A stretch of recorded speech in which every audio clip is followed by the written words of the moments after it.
Saudações, queridos e queridas! Está no ar mais um Random League com todas as novidades e informações do melhor campeonato de clubes da Ásia.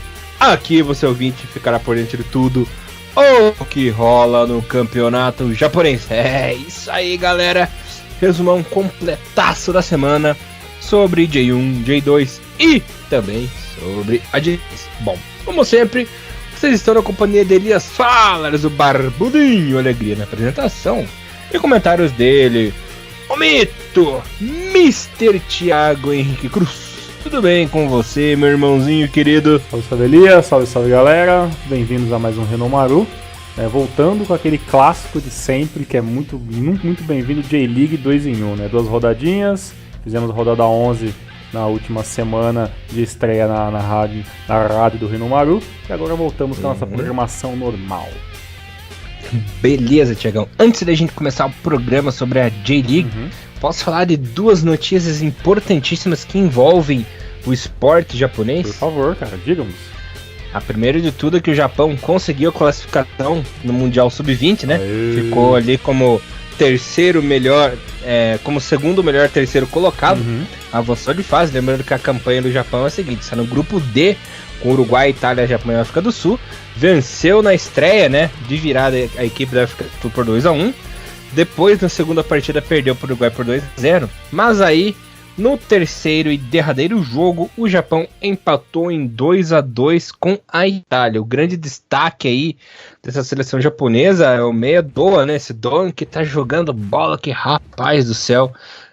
Já marcou 3 gols nesse Mundial aí, vencendo aí o grande destaque da competição do Japão. E lembrando que o Japão já tem o adversário escolhido, né? Joga essa semana contra a seleção da Venezuela nas oitavas de final. E outro destaque super importantíssimo é que finalmente, após muitos anos de história do automobilismo japonês, tivemos um ganhador, né? Um vencedor japonês. Lembrando que o Aguri Suzuki já fez história, né? Foi o primeiro japonês a subir em um pódio na Fórmula 1, né? No prêmio de Suzuka. Tivemos também Kamui Kobayashi, enfim, muitos japoneses que conseguiram lugar, né? Conquistaram pontinhos, subiram ao pódio, mas jamais um japonês havia vencido na história do automobilismo classe A, por assim dizer, né? Pela Série A, seja na Fórmula 1, na Fórmula Indy, a vencer uma corrida importante. Não só uma corrida, mas como corrida, né? Simplesmente o circuito, a corrida mais clássica do automobilismo mundial. Atrevo-me a dizer que Indianápolis é até mais clássica que Mônaco, até por sua idade, né? Já são aí 101 anos de história, né? Tem muita coisa pela frente. E o nosso querido Takuma Sato, após fazer uma corrida perfeita, impecável, guiou o volante como ninguém, superando monstros do automobilismo como o Hélio Castro Neves, né, que já havia vencido 3 corridas, ia conseguir a quarta, ia conseguir igualar o recorde do Al Unser, né, por exemplo, né, que é um dos maiores ganhadores aí em Indianápolis. O nosso querido amado Takuma Sato foi lá e finalmente conseguiu. O detalhe que em 2012 ele teve bem perto, né? Bateu ali praticamente na última curva. Aquele ano disputando com o Dario Franchitti, né, cara? Foi sensacional isso. Quase que o Franchitti foi pras cucuia também, né? Pois é, que aconteceu de tudo, cara, nessa corrida. E como você mesmo frisou, né, pra gente fazer mais rápido, porque a gente vai fazer um programinha sobre isso com mais calma. Ah, sim.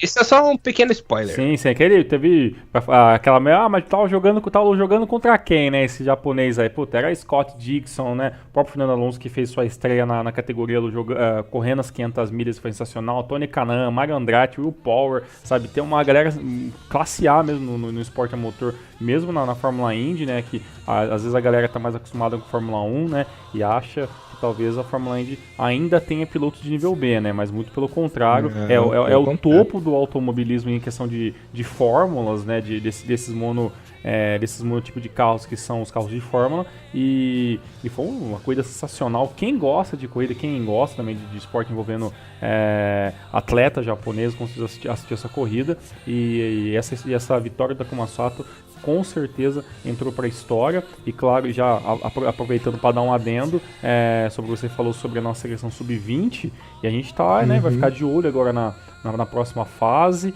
né, esse sub-20 do Japão, que é basicamente uma boa base para a seleção para os próximos anos, né, talvez. Em 2018 a gente pode parecer uma promessa ou outra jogando já na equipe principal, né, o próprio Doan que joga no Gamba Osaka, entre outros, mas é muito interessante a gente começar a prestar mais atenção no Sub-17, no Sub-20, porque é basicamente as próximas Copas, né, para 2022, já é basicamente essa base que nós estamos vendo jogar hoje, né, então mais um motivo de a gente estar sempre de olho, né, que tudo está acontecendo aí, nas Copas do Mundo e campeonatos, que a nossa base da seleção japonesa também participa, meu querido amigo Elias. Beleza, Diegão, só fechando o assunto, confesso pra você que eu tava torcendo pro nosso querido Alonso, né? Pois é, cara, e foi uma coisa excepcional dele também, né? Ele liderou volta pra caramba, né, cara? Fez pit stop, e eu vou até te falar uma parada pra você, viu, cara? Eu acho que se o Alonso acabar o ano, ou acabar o contrato dele com a McLaren na Fórmula 1, e ver que não vai conseguir talvez um contrato com uma equipe de ponto, ou a Mercedes, né, ou a própria Ferrari novamente, que eu acho difícil ele voltar para a Ferrari, e a Mercedes vai depender do próprio Valtteri Bottas e tudo mais. Acho que o Alonso vai estar migrando para a Fórmula E de lá, cara, e com certeza se ele for com carro competitivo, é campeão na certa, porque ele é muito, né, cara, acima da média, né? É um gênio, né? Eu me atrevo a dizer que o Alonso, ele é o Alan Prost moderno, né? Um gênio, mas insuportável. Exatamente, os caras falam que ele é bem chato, né? Às vezes falam um negócio meio sem pensar, mas não é à toa, né, cara? O cara ganhou 2 campeonatos, já vai fazer 10 anos que ele ganhou. Ele fez 10 anos que ele ganhou o campeonato, né? Ganhou em 2005 e 2006. E até hoje ele é dito ainda como o melhor piloto da categoria da Fórmula 1, tá? Ele pode ser o mais brilhante, né? Porque hoje a gente tem Vettel, tem o Hamilton, né? Até o Rosberg acabou saindo, que também era um piloto de ponta, mas ainda hoje ele é considerado um dos maiores, né, cara, em atividade. Então é um cara que pelo menos deve saber o que tá fazendo, né? O problema é que ele é meio babaca. Meio bem, né? Mas, ó, quem não viu a corrida, cara, de Fórmula 1, procura no YouTube aí, reveja, cara. O Sport Interativo tá passando reprises praticamente quase todos os dias, pelo menos essa primeira semana, né? Após o Grande Prêmio de Indianápolis, as 500 milhas, e tá, cara, ó, uma corrida sensacional, cara. Quem gosta de Fórmula, quem gosta de corrida, quem gosta de ver japonês ganhando, tá aí, ó, o prato feito da semana. Grande Takuma Sato, japonês voador. E não percam o nosso spin-off, nosso renúmero spin-off sobre o automobilismo japonês, né? Grandes pilotos passaram nos volantes do mundo. Bom, Tiagão, falando aqui dos resultados, primeiro da 12ª rodada, que foi o seguinte: o Kashima perdeu em casa por Frontale por 3-0. Ei, Kashima. Já tá começando. Tá cedo o negócio, né? Mas já tá indo, né? O Júbilo perdeu pro Reysol por 2-0. O Berex venceu o Sapporo 1-0. Kofu 1, Sanfrecce 2. Marinos e Sendai ficaram no 1-1. Urawa 3, Shimizu 3, né? Omi 0, Cereço Osaka 3, Gamba 3, Saga 0 e Kobe 1, Tokyo 1, Mr. Thiago Henrique Cruz. Cara, a coisa começou a dringolar, né? A gente tinha falado naquela 11ª rodada. A gente frisou muito na situação do Hiroshima. A gente frisou muito que o time do Urawa tinha tudo para manter essa ponta. Que o time do Kashima tinha que vencer para continuar lutando ali pela ponta do campeonato, não deixar os pontos angariarem muito. Aconteceu tudo diferente, né, cara? Apesar do Frontale ter finalmente vencido mais uma, né, em cima do Kofu, a gente teve essa retomada gigantesca do time do Shimizu, né, batendo de frente com o Urawa, empatando, o Kashima, né, Urawano também, né, o time do Miwa sendo aí vencido de novo, né, mas dessa vez pelo time do Cereço Osaka, né, e o jogo bosta da rodada, como, claro, o de sempre, né, o jogo do Marinos. O jogo chato da vez, mas foi uma rodada sensacional, interessante, né? E assim, o que aconteceu na rodada 12 acabou dificultando ainda mais a rodada 13, porque os times que que tinham que vencer de qualquer maneira acabaram fraquejando, e a gente tá vendo líderes novos, né? E essa rodada 13 foi interessante. O problema é que ela foi uma rodada um pouquinho menor, né?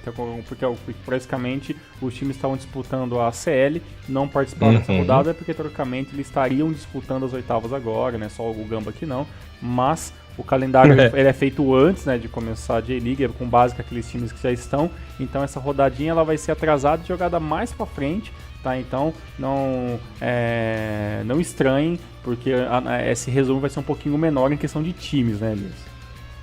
Exatamente, Mr. Thiago Henrique Cruz. Só o pessoal ficar ali antenado, né? Aí lá perto do final do ano, lá pra setembro, outubro, a gente vai ter uma rodada um pouquinho menor também, né? No meio da semana, obviamente, que é assim que funciona quase todo ano, que vai ser o jogo do Kashima, do Urawa e tal. Acabou ficando de lado nessa rodada número 13. Sim, senhor Mr. Thiago Henrique Cruz. Falando aqui da nossa rodada, agora da rodada número 13, começando pelo jogo do Mia, né, Thiago? O Mia que acabou não conseguindo segurar. Também o Mia levou um azar, né? Pegou ali os líderes ali nessas últimas rodadas, não dá para culpar o nosso querido Wagner Lopes, que vem fazendo um bom trabalho, né? A equipe do Mia acabou sendo derrotada pelo Rei Sol por 4-2, Rei Sol jogando em casa, mas apesar das derrotas, o time veio jogando muito bem, né? Até chegou a abrir o Komoto, depois levou um gol atrás do outro, né? 2 Taketomi, um do Ito, Cristiano, depois o Segal acabou diminuindo. Mas é um time que a gente vê que não tá tão frágil como tava no começo da temporada. Dá pra ver que é um time que já conseguiu formar um meio campo ali bem firme, né, Thiagão? Sim, voltou a jogar, né, o meio campo do Mil, Isso, né? Voltou a jogar, voltou a fazer com boas jogadas. Mas o problema é que acabou duas pedreiras, nessa última rodada aí. E acabou perdendo. Mas o nosso querido Wagner Lopes conseguiu dar vida de novo esse time, né? Pois é, cara, assim, a gente ainda fica muito preocupado com a questão do Mil, não porque o time não vai reagir, né? Se me engano, foi você mesmo que falou no último programa, que o problema do Mil é que talvez ele possa começar a reagir quando seja muito tarde, né, cara? Então vai ter que correr atrás de muito ponto, e quanto antes essa retomada fosse possível, melhor é pro time, né? Se a gente for vendo, por exemplo, os últimos 5 jogos do Omiwa, né? Assim, ele jogou basicamente contra um time que estaria muito melhor dele no campeonato, ou um time realmente muito superior, né, cara? Jogou contra os times principais, né? Jogou contra o Sereia, jogou contra o FC Tokyo. Então, sabe, o time do Mil, ele tem uma tabela meio que indigesta, né, cara? Porque são muitos jogos seguidos de times que estão muito acima dele, né? Basicamente, o Mil teve, pelo menos nas últimas 11 rodadas, ele jogou já com todos os principais times da J1, né? Faltando um ou outro apenas. Então, o time que já estava meio que perdido no começo acabou levando muita bordoada muito, muito rápido, né? E isso é um pouquinho complicado em questão do time ter tempo de se reorganizar, né? Esse jogo contra o Rei Sol, né? Uma coisa que eu tava até falando também no último programa é que o Rei Sol, ou no último ou no penúltimo, agora não vou lembrar, que eu tava conversando com um bom tempo, que o Rei Sol era basicamente para ser o time com o melhor ataque, mas o ataque não funcionava, né? O ataque era muito bom no papel, mas na prática não funcionava. E parece que agora, pelo menos nessas últimas rodadas, né? O primo pobre do Kashima mostrou para que veio, o ataque começou a funcionar, o Cristiano voltou a fazer gol, o Ito voltou a fazer gol, né? O Taketomi entrou ali como basicamente ganhou a posição e vem mostrando que pode ser sim um segundo atacante até mais importante do que o Cristiano, né? Quando o brasileiro não funcionar. E esse ataque, né, aqui na teoria, na prática não está funcionando, voltou a funcionar, né? E o Rei Sol acabou atropelando o Miwa. Eu acredito sim que está longe de acabar o campeonato, está longe de achar que o Miwa já está basicamente rebaixado para J2, mas a minha única preocupação é aquilo que eu falei no último programa, né? É a questão dos pontos, né? Se por acaso daqui 2, 3 rodadas o Hiroshima conseguir se organizar, o Albirex começar a se organizar e o Omiya não, vai ficar os pontos muito longe para ele estar correndo, né, essa maratona rodada a rodada. Mas se o time do Omiya conseguir jogar esse futebol mediano, com um ataque um pouquinho mais calibrado, com o meio campo um pouquinho mais organizado, e a defesa, que é o ponto mais fraco, ainda dá pro Miwa, né, pelo menos a cada 3 rodadas, vence uma, empatar uma, ou vence 12 e perde um, para conseguir essa situação difícil que se encontra até agora na J-League 2017. Beleza, Thiago, lembrando que são aí 13 rodadas no total de 34, né, então são 21 rodadas para a equipe se despertar. Tem tempo ainda, só espero que não desperte tarde demais, né? Esse é o nosso maior medo. Exato. É, bem isso. E sabe quem que despertou essa rodada, rapaz? Nosso querido Hugo Vieira, rapaz. Olha marcou só. um double. Caramba. Marcou um double pra cima do Shimizu, da Marinos, que venceu por 3-1 a equipe do Shimizu fora de casa, né? Shirasaki marcando o do Shimizu, o Matsubara e o nosso querido Hugo Vieira. Parece que finalmente conseguiu se adaptar ao futebol japonês e marcou 2 o Portuga, rapaz. Olha só. Bigode e tudo. Com bigode e tudo, a vitória do Marinos fora de casa, né? O Shimizu que veio de um resultado excepcional, né? Foi em busca do empate ali junto com o time do Real Reds. E agora em casa a torcida compareceu um pouco mais, né? Talvez acreditou numa vitória. Se o Shimizu vencesse o time do Marinos, não seria nada fora do comum. O Marinos que teve ali um comecinho de campeonato excepcional, né? As 2 primeiras rodadas. Depois o time voltou aquilo de sempre, né? O time do Marinos é muito irregular, mas nessa partida funcionou, né? O Portuga aí fez seu double, né? Basicamente todos os jogadores novos do Marinos esse ano, as contratações, né? Que vieram para essa temporada já marcaram seus gols, já conseguiram seus respectivos espaços no time. Falta um detalhe ou outro ali, talvez para o Marinos conseguir colocar em campo todos os seus novos reforços, ou seja, jogar com força total. Mas eu ainda fico muito com o pé atrás, porque basicamente o time do Marinos é muito irregular. Eu gostaria que o time fosse um pouquinho mais organizado no ataque, né? Porque sempre assim, o Marinos ele tem uma defesa ok, tem um meio campo que funciona de acordo com aquilo que o técnico quer. O problema é que quando o ataque não vai, né, e a defesa acaba falhando, o Marinos acaba perdendo de 2-0, né, e acaba ficando sem muito que poderio de combate. Em questão do Shimizu, né, tá melhor do que a gente imaginava, né? O time não vem jogando o fino da bola, né? Mas já tinha ficado 3 rodadas sem perder, né? Voltou a perder nessa rodada, então vinha de 3 empates seguidos e, né, tem tudo aí para logo conseguir uma próxima vitória, conseguir mais um empate e meio que se arrastando, né? O problema é que o Shimizu, eu não vejo o Shimizu muito melhor do que Sapporo, do que Hiroshima, do próprio Omiya, do Niigata. Então é um time que sim, tem que ficar sempre alerta, porque 2 rodadas que bobear, vai voltar para a zona de rebaixamento. E continuando no assunto foguete molhado, Mr. Thiago Cruz, nosso querido FC Tokyo aprontou das suas mais uma vez, com o elenco, no meu ver, no papel, né, o mais forte aí da J-League, não conseguiu vencer jogando na Ajinomoto a equipe do Vanfurekofo, né, ficou no 1-1. Só fez o gol porque o Shizato marcou o gol contra, né? Aí o Horigumi no final do primeiro tempo acabou empatando, né? É aquela velha história, né, Thiagão? Às vezes um time contrata estrelas, enche aí de jogadores, mas não consegue render o esperado, né? Exato. É o que vem acontecendo com o Toco, né? Tem no papel ali um elenco maravilhoso, mas o resultado não tá vindo. Pro elenco que tem o 6º lugar, tá pouco. Tá bem a desejar, né? Já são aí 6 pontos pro primeiro colocado. Tem que começar a pensar. E é complicado, né, Elias? Porque acredito que o resumo do FC Tokyo esse ano, a não sei se acontece um milagre muito diferente, ele acaba angariando o campeonato, no final das contas, é sempre assim. Vai ter uma rodada que o FC Tokyo vai ganhar, a gente vai achar que o time tá funcionando, vai dar 2 rodadas, o time vai voltar a perder e a gente vai acabar ficando em dúvida. Ou seja, o time do FC Tokyo para 2017 é um time que a gente não consegue confiar. Não é um time confiável, né? É um elenco recheado de craques, mas não é um time equilibrado, né? O Taka e o Okubo foram os titulares. No final do jogo, o Peter Taka saiu e entrou o Maeda, né? Muito já no finalzinho do jogo. O Maeda não teve nem mais do que 10 minutos para jogar, então não pôde fazer muita coisa, né? E até o Higachi, que é basicamente o homem que, junto com o Ota, que não sai time de jeito nenhum, foi substituído também pelo Nakajima.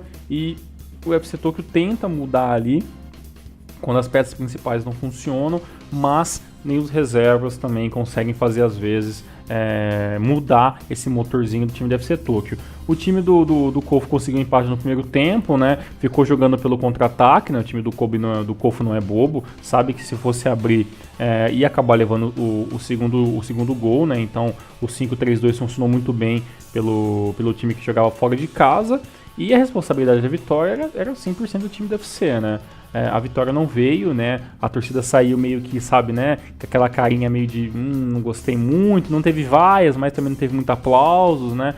Então é uma situação meio que complicada, né? O Takahashi foi com certeza o melhor jogador da partida, ao meu ver, e principalmente o melhor jogador pelo lado do FC Tokyo, né? Já que o Kubo passou muito em branco, perdeu algumas bolas meio bobas, né? O Peter Otaka fez uma partida também muito abaixo, e pro time do Kofi é aquela, né? É conseguir fazer o gol, evitar levar o gol no primeiro tempo e jogar ali com o Wilson, né? Ou com o próprio Tanaka, o Gura, o Horigomi no segundo tempo, em um contra-ataque e vencer o jogo, né? Mas, né? Vamos ver o que acontece com esse time deve ser Tokyo de acordo com o campeonato, né? Mas eu tô achando que vai ser isso mesmo, cara. Vai ganhar uma, vai perder outra, e a gente vai acabar achando que no final das contas o FC Tokyo teve um grande elenco, mas infelizmente não tem um time, pelo menos até agora. Beleza, Mr. Thiago Henrique Cruz. Por falar, tem quem não tem time, vamos falar do clássico cagado, do clássico lazarento da rodada. Foi esse 0x0 mequetrefe do Sanfrecce de Hiroshima com o Júbilo Iwata. Cara, eu olha, sinceramente, peço desculpas à torcida do Hiroshima, né? Mas eu vou largar a mão desse time, cara. Porque, pelo amor de Deus, cara, um time que vinha jogando direitinho nos últimos anos, tá essa desgraceira aí, cara, não tem o que falar, né? Pois é, cara, o time do Hiroshima tem uma tarefa difícil, né, esse ano, né? Que é convencer a si próprio que ele vai conseguir se manter na J1, né? Porque, ou se basicamente vai acontecer algum milagre no meio do ano, cara. O jogo foi muito ruim, né? Eu até imaginava que o Júbilo Iwata, que também não tá voando em campo, que ele pelo menos iria um pouco mais pra frente, que ia arriscar um pouquinho mais, né? O time do Sanfrecce Hiroshima tem um mando de campo também muito duvidoso para esse ano, né? A torcida também não tá assim tão empolvorosa como nos anos anteriores, então talvez era a chance do Iwata conseguir uma vitóriazinha ali no contra-ataque, ou até surpreendendo, né? Entrou com seu 3, na verdade é um 3-4-1-2, né? Ou basicamente ali um 3-5-2, uma coisa maluca assim. Mas o time do Iwata também tem uma dificuldade muito grande, às vezes, né? Às vezes o Adailton não funciona, né? O Kawamoto também não dá pra gente esperar muito dele. E pelo time do Sanfrecce foi um sono, né, cara? Minagawa num sono, Lopes num sono, Mikichi nem se fala, né? A Oyama, né? Já deixou há muito tempo de ser aquele jogador que eu admirava, assim, e até acreditava que ele poderia ser o novo Hasebe para a seleção japonesa em questão de liderança em campo e tudo mais. E é isso, né, cara? Um 0x0, um sono, né? E o time, o jogo ruim da rodada fica, obviamente, pro Hiroshima e Júbilo Iwata, né? Até esse jogo que eu vou falar agora foi melhor do que esse, né? Que foi a vitória do Vegalta Sendai pra cima do Abiré. De virada, né? Thiago foi legal o joguinho até. Foi. Esse que foi o clássico Atletiba do Japão, rapaz. Porque assim, o Thiago Galhardo, ex-coxa branca, fez o gol do Abirex, né? E o Crislan, ex-Atlético Paranaense, virou, né? Fez um gol de pênalti e depois, em seguida, fez outro, né? Ou seja, o Curitiba perdeu do outro lado do mundo. É mais ou menos isso que quer dizer pra mim. Né? Às vezes tem que perder, né? Estamos cansados de bater no rival. Olha a rivalidade do cara onde vai. Que ele catou um jogador e dois jogadores que jogou nos times lá na Conchinchina e transformou o Sendai e o Niigata numa Atlético. O jogo ficar mais legal, o cara teve que fazer essa maquiagem. Conchin Japão, né? Conchinchina. Conchin Japão. Foi tipo isso, cara. O time do Abirex Niigata tem um ano difícil, cara, porque apesar do Wagner Lopes ter inaugurado, voltado não, né? Pegado o time e conseguido uma boa primeira partida, conseguindo uma vitória e tudo mais, o time do Abirex Niigata ele vai precisar sim de modificações durante o ano todo, né? O time não é confiável, né? Tem algumas peças de jogadores que, ao meu ver, não mereciam estar vestindo a camisa do Abirex Niigata. E pelo lado do Sendai é aquilo que nós já estamos cansados de saber, né? É o time um pouco mais lento, que vai jogar no contra-ataque, que vai jogar no erro do adversário. E foi mais ou menos o que aconteceu, né, cara? Com o pênalti ali, o Crislan ali conseguiu fazendo seus 2 gols e virou a partida pro seu lado, mas se fosse 1x1, até um 2x2, o resultado seria meio que justo, né? Bom pro Sendai, né? Que cada vez mais vai tirando, né, o seu nome de qualquer bolsa de apostas em questão de rebaixamento, né? E ruim, né, pro Abirex Niigata, que mais uma rodada vai se manter lá embaixo, né? Ainda na zona de rebaixamento. Só corrigindo o erro, acabei confundindo, né? Confundi o Albirex com o Mia, cara. Nossa senhora. Tô maluco. O Wagner Lopes tá no Pirex, não tá no Mia, né? Então tá bom, então. É a vida. Meu Deus, cara. Que rolo, o que eu tô fazendo da minha vida, né? Apesar que você achou que o Wagner Lopes estava no Mia, é isso que você achou? Não, eu acabei confundindo. Eu queria falar do Albirex no começo do programa, falando que ele acabou mudando o time, né? E acabei falando do Mia, eu só troquei o nome. Ah, tá. Não, tudo bem, acontece. Entendeu? Entendi. Era isso. É o sono. Só corrigir. Erratas do dia, Erratas né? do dia. Enfim, vamos falar de uma coisa certa, que é a fluidez do Cereço Ossa, cara, rapaz. Venceu mais um jogo difícil. A equipe do Cereço bateu o Viseu Kobe por 2 fora de casa. É difícil de vencer lá no Kobe Stadium, né, Thiagão? Embaçado. Nossa, embaçado mesmo, né? A Mamura abriu o placar para a equipe do Cereço, o Watanabe empatou e o Kota Mizunuma fez o segundo gol, né? Lembrando que tanto o Cereço quanto o Kobe vinham crescendo, né, no campeonato. O Kobe, tudo bem que deu aquela estacionada e tal, mas é um time que vem render no campeonato. E o Cereço, rapaz do céu, parece que acordou de vez, né, Thiagão? Pois é, cara. E assim, tem uma coisa interessante, que o Kakitani, ele foi substituído, assim, aos menos 30 minutos do segundo tempo. Já mostra que nem ele tem mais essa cadeira cativa que eu acho que ele tinha, né? Aquele cara que não sairia do time do Cereço mesmo jogando mal, né? Ele foi pro banco cedo, né, jogando muito mal também, mas fora isso, o time do Cereço fluindo muito bem em campo, indo para cima, o time do Kobe conseguiu ainda segurar esse ímpeto durante um bom tempo da partida, né, o Nelsinho monta o seu time no 4-4-2 clássico, mas é um time que joga muito pelas pontas e também sabe atacar também pelo centro quando tem necessidade, né, levou o gol muito cedo, né, o gol do Yamamura aos 29, conseguiu o empate com o Watanabe aos 39, e o segundo tempo veio aberto para qualquer um dos dois times conseguir o resultado, né? E aí, né, numa jogada ali com o próprio Yamamura com o Mizunuma, né, veio o gol do Cereço aos 64. E aí algumas modificações ali, eu vi alguns blogs com o pessoal achando talvez o Nelsinho meio ferrado, que não deveria ter colocado o Kobayashi Gardogal e tudo mais assim, mas no final das contas o time do Kobe foi batido pelo Cereço, que está jogando muito bem, e angariando uma posição que acredito que nem o mais fanático cerezeiro aí iria acreditar que nessa altura do campeonato o time do Cereço estaria numa terceira colocação da maneira que está. O problema do Kobe, né, é que já não vence a 2 rodadas, né?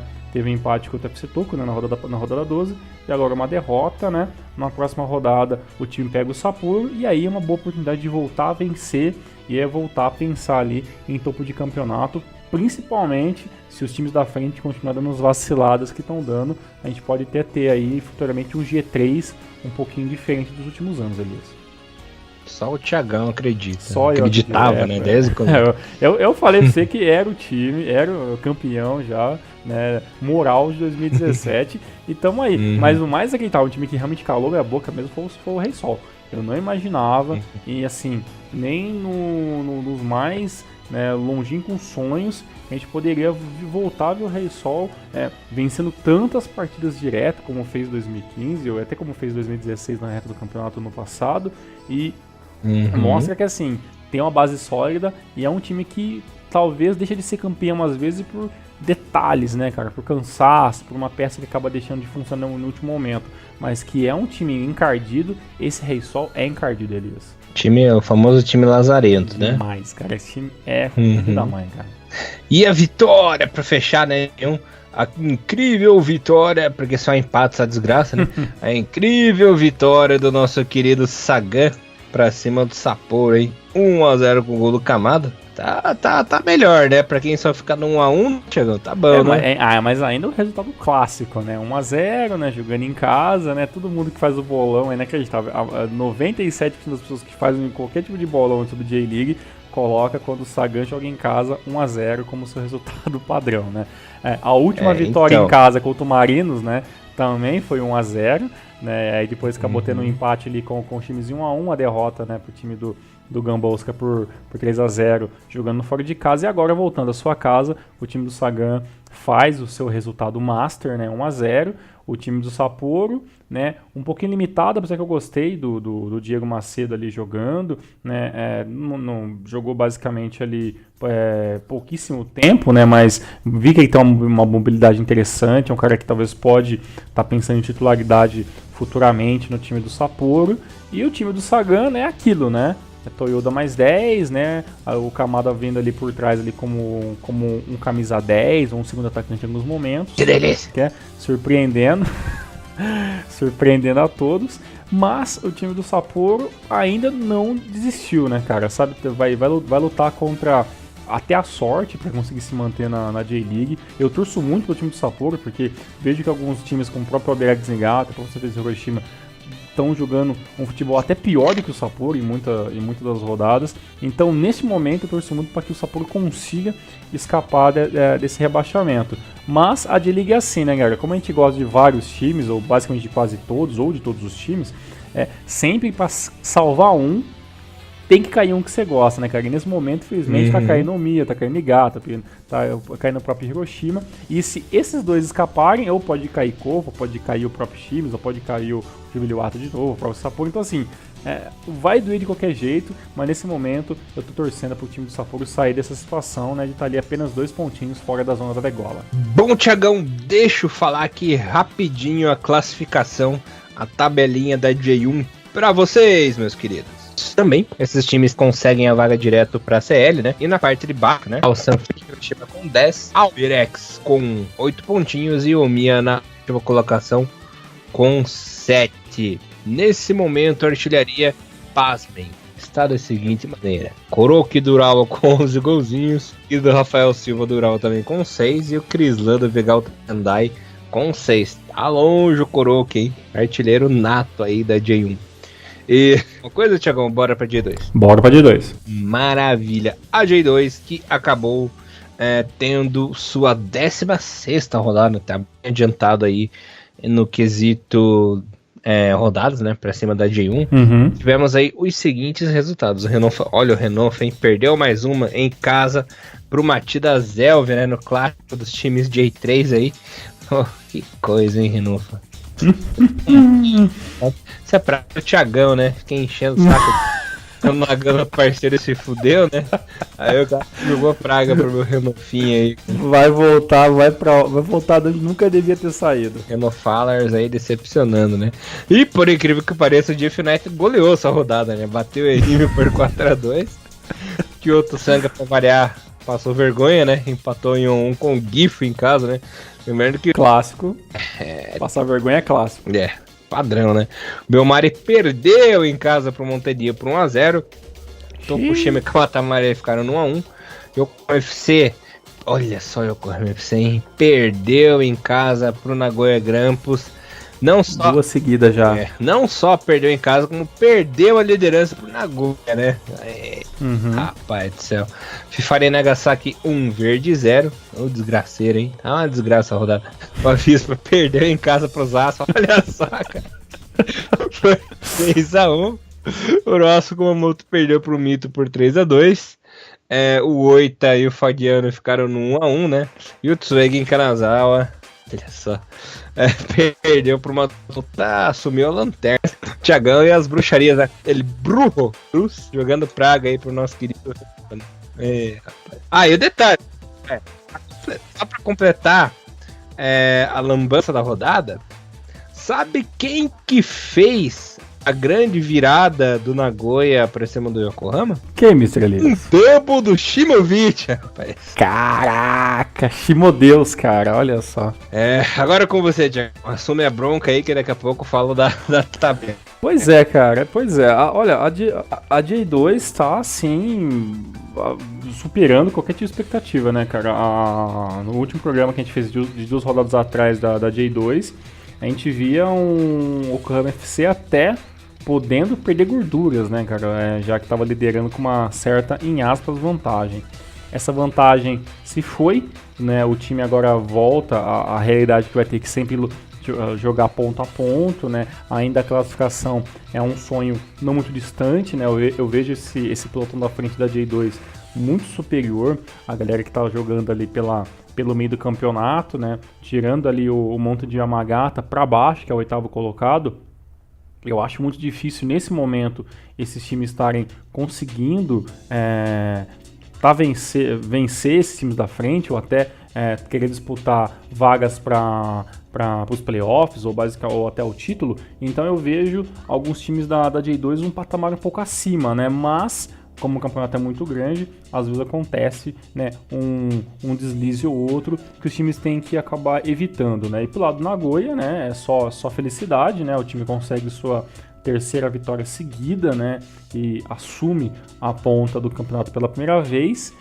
E isso vai fazer com que exista uma pressão natural, né, sobre os demais competidores, né, principalmente o Visca Fukuoka, o Shinhan Belmari, que já faz um tempinho que não consegue voltar à liderança do campeonato, e o próprio Yokohama FC, que até então estava de vento em polpa, e agora volta à dura realidade de um time que tem um elenco bacana, tem peças que poderiam estar até jogando em times da J1, mas é um time que às vezes oscila demais, né? E é nessa oscilação que às vezes o time do Yokohama FC acaba saindo, né, das zonas de classificação para poder finalmente jogar a J1, né? Vamos ver, tá tudo muito, né, em cima, muito no começo ainda, apesar como você frisou, a J2 ela tá muito adiantada que a J1, mas também é um campeonato um pouquinho mais longo, e o pior de tudo isso, né, é ver que o Verde, né, que até então era uma das minhas grandes apostas para finalmente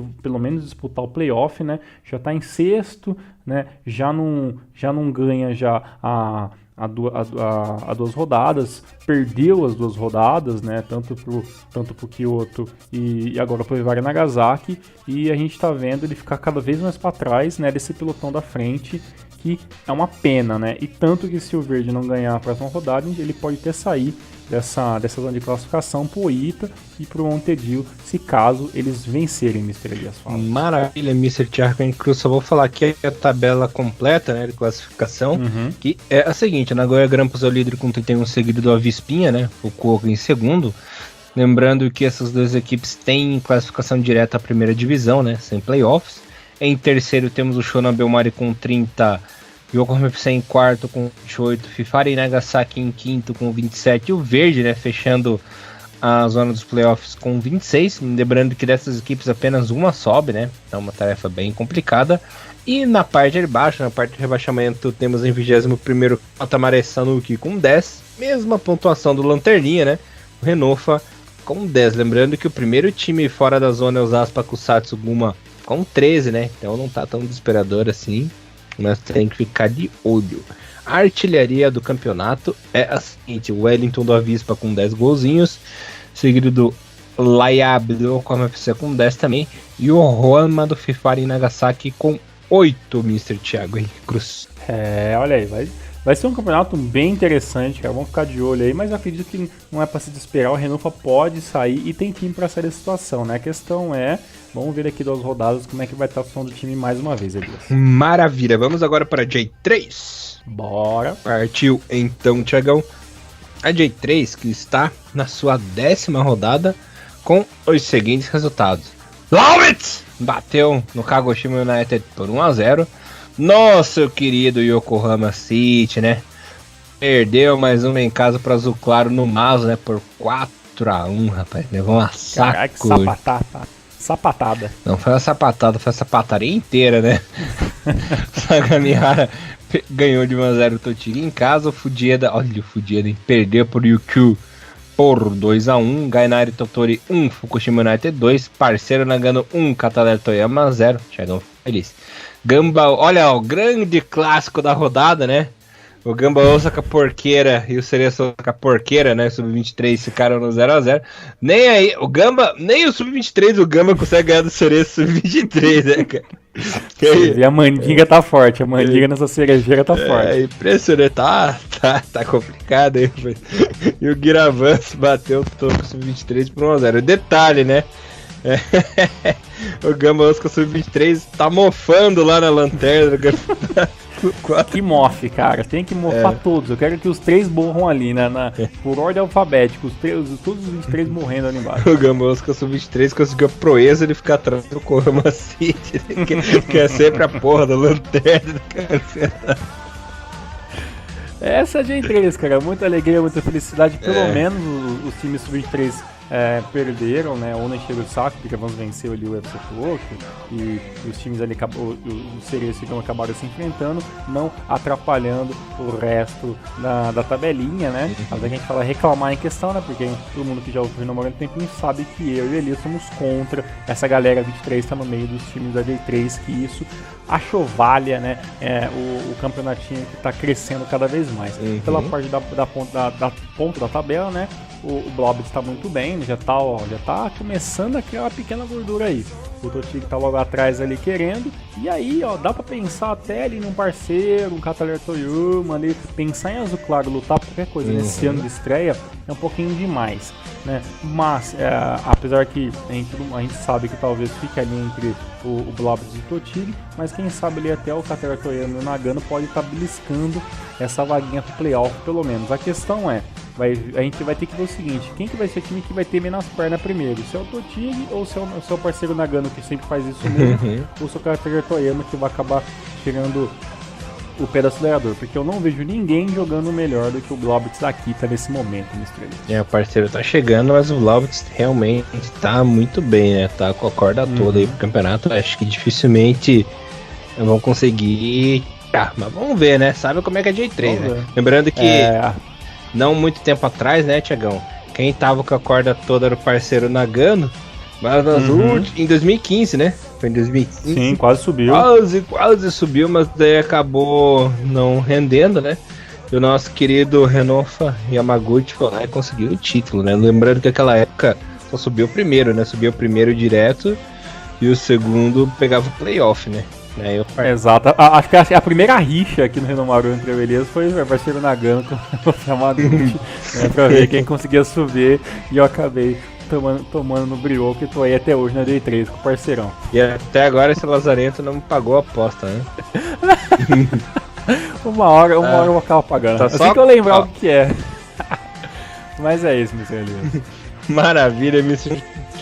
Cruz. Galera, espero que vocês tenham gostado aí de mais um Renomaru. Voltamos mais na semana que vem com muito mais. Espero que vocês tenham curtido. Tenham uma ótima semana e Renomaru! Levando o melhor do futebol japonês pra vocês, galera. Um abraço e até semana que vem. Valeu, abraço. Tchau. Sayonara.